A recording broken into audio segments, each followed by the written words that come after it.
प्रयागराज महाकुंभ में संगम में पवित्र डुबकी लगावी साथे बड़े हनुमानजीना आशीर्वाद पण लीधा। मुख्यमंत्री भूपेन्द्र पटेले महाकुंभ में पवित्र स्नान कर्યું साथे तेओए बड़े हनुमानजीना दर्शन पण कर्या।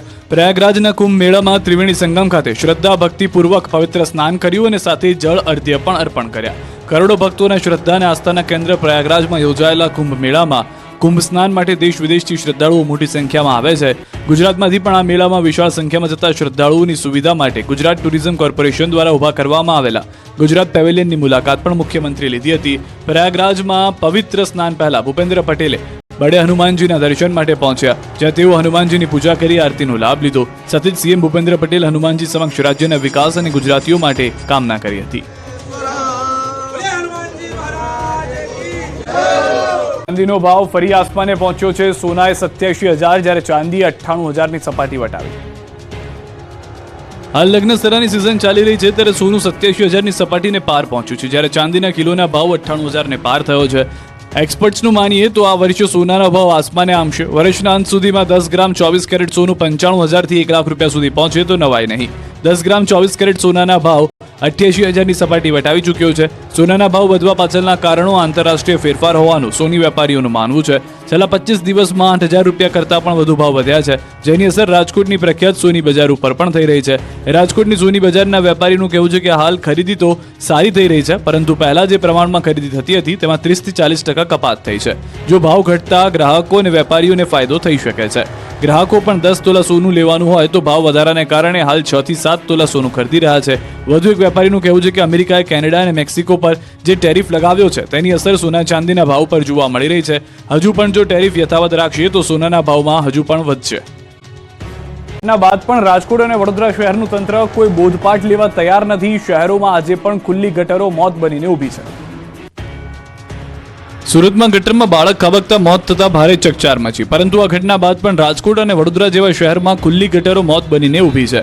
સુરતની ઘટના બાદ ન્યૂઝ 18 ગુજરાતી વડોદરા અને રાજકોટમાં રિયાલિટી ચેક કરવા ગયું। વડોદરાના શહેરના સયાજીગંજ વિસ્તારમાં એમએસ યુનિવર્સિટી પાસે ખુલ્લી ગટર દેખાય। આ ખુલ્લી ગટરની બિલકુલ બાજુમાં શ્રમિકો વસવાટ કરે છે।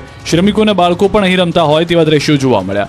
આ જ રસ્તા પર વિદ્યાર્થીઓની રાહદારીઓની અવરજવર રહે છે, ત્યારે આ ગટર આમ જ ખુલ્લી રહેશે તો કોઈ નિર્દોષનો ભોગ લેવાઈ શકે છે। તો રાજકોટ મહાનગરપાલિકા પણ અકસ્માતને ખુલ્લું આમંત્રણ આપી રહી હોય એમ લાગી રહ્યું છે। આ વાત અમારી ટીમ દ્વારા રાજકોટ શહેરમાં જ્યારે રિયાલિટી ચેક કરવામાં આવ્યું ત્યારે જોવા મળી। શહેરના નાના મોવા રોડ પર તંત્ર દ્વારા મોટો ખાડો ખોદી નાખવામાં આવ્યો, જો કે આ ખાડાની આસપાસ બેરિકેડ મારવાની કોઈ તસદી તંત્ર દ્વારા લેવામાં આવી ન હતી। જે જગ્યાએ ખાડો ખોદવામાં આવ્યો હતો ત્યાં માત્ર 100 મીટર દૂર જ એક ખાનગી સ્કૂલ આવેલી છે। ત્યારે જો અકસ્માત સર્જાય તો જવાબદાર કોણ તે પણ સૌથી મોટો સવાલ ઉઠી રહ્યો છે। ના બાદ પણ રાજકોટ અને વડોદરા શહેરનું તંત્ર કોઈ બોધપાઠ લેવા તૈયાર નથી। શહેરોમાં આજે પણ ખુલ્લી ગટરો મોત બનીને ઊભી છે। સુરતમાં ગટરમાં બાળક ખાબકતા મોત થતા ભારે ચકચાર મચી, પરંતુ આ ઘટના બાદ પણ રાજકોટ અને વડોદરા જેવા શહેરમાં ખુલ્લી ગટરો મોત બનીને ઊભી છે। સુરતની ઘટના બાદ ન્યૂઝ 18 ગુજરાતી વડોદરા અને રાજકોટમાં રિયાલિટી ચેક કરવા ગયું। વડોદરાના શહેરના સયાજીગંજ વિસ્તારમાં એમએસ યુનિવર્સિટી પાસે ખુલ્લી ગટર દેખાય। આ ખુલ્લી ગટરની બિલકુલ બાજુમાં શ્રમિકો વસવાટ કરે છે।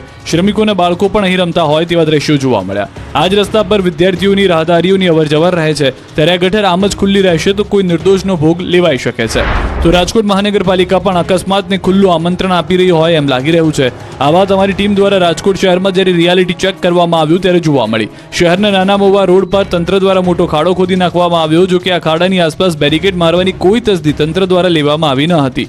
જે જગ્યાએ ખાડો ખોદવામાં આવ્યો હતો ત્યાં માત્ર 100 મીટર દૂર જ એક ખાનગી સ્કૂલ આવેલી છે। ત્યારે જો અકસ્માત સર્જાય તો જવાબદાર કોણ તે પણ સૌથી મોટો સવાલ ઉઠી રહ્યો છે। ના બાદ પણ રાજકોટ અને વડોદરા શહેરનું તંત્ર કોઈ બોધપાઠ લેવા તૈયાર નથી। શહેરોમાં આજે પણ ખુલ્લી ગટરો મોત બનીને ઊભી છે।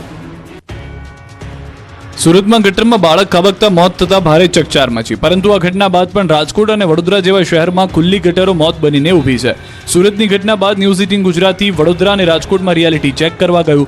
વડોદરાના શહેરના સયાજીગંજ વિસ્તારમાં એમએસ યુનિવર્સિટી પાસે ખુલ્લી ગટર દેખાય। આ ખુલ્લી ગટરની બિલકુલ બાજુમાં શ્રમિકો વસવાટ કરે છે। શ્રમિકોના બાળકો પણ અહીં રમતા હોય તેવા દ્રશ્યો જોવા મળ્યા। આ જ રસ્તા પર વિદ્યાર્થીઓની રાહદારીઓની અવરજવર રહે છે, ત્યારે આ ગટર આમ જ ખુલ્લી રહેશે તો કોઈ નિર્દોષનો ભોગ લેવાઈ શકે છે। તો રાજકોટ મહાનગરપાલિકા પણ અકસ્માતને ખુલ્લું આમંત્રણ આપી રહી હોય એમ લાગી રહ્યું છે। આ વાત અમારી ટીમ દ્વારા રાજકોટ શહેરમાં જ્યારે રિયાલિટી ચેક કરવામાં આવ્યું ત્યારે જોવા મળી। શહેરના નાના મોવા રોડ પર તંત્ર દ્વારા મોટો ખાડો ખોદી નાખવામાં આવ્યો, જો કે આ ખાડાની આસપાસ બેરિકેડ મારવાની કોઈ તસદી તંત્ર દ્વારા લેવામાં આવી ન હતી। જે જગ્યાએ ખાડો ખોદવામાં આવ્યો હતો ત્યાં માત્ર 100 મીટર દૂર જ એક ખાનગી સ્કૂલ આવેલી છે. ત્યારે જો અકસ્માત સર્જાય તો જવાબદાર કોણ તે પણ સૌથી મોટો સવાલ ઉઠી રહ્યો છે.